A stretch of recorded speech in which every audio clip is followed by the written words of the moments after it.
तुमचे मुलं ज्वारीची भाकरी खात नसेल तर ही रेसिपी नक्की ट्राय करून बघा. त्याच ठिकाणी एक वाटी ज्वारी घेतली, निवडून घेतली आणि रात्रभर पाण्यामध्ये भिजत घातली. सकाळी उठल्यानंतर ज्वारी चांगली भिजली गेली, त्या ज्वारीला आपल्याला कुकरमध्ये 3 ते 4 शिट्ट्या होईपर्यंत शिजून घ्यायचे. त्यामध्ये 1 चमचाभर मीठ घालायचं आणि पाव चमचा इथं खाण्याचा सोडा घालायचा, म्हणजे ते पटकन शिजल्या जाते. आता एक बटाटा घेतल्यात मी, त्या ठिकाणी कट करून घेणार आहे. तुम्ही हवं असल्यास उकडलेला बटाटा पण इथं वापरू शकतात. इथं ज्वारी पण चांगली शिजल्या गेली आहे.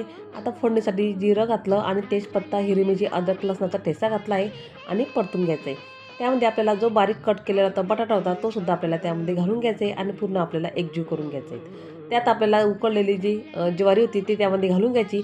पुन्हा मिश्रण आपल्याला 1 ते 2 मिनिटं चांगलं परतून घ्यायचं आहे. त्यामध्ये आपल्याला अर्धी वाटी शेंगदाण्याचं कूट घालायचं आहे.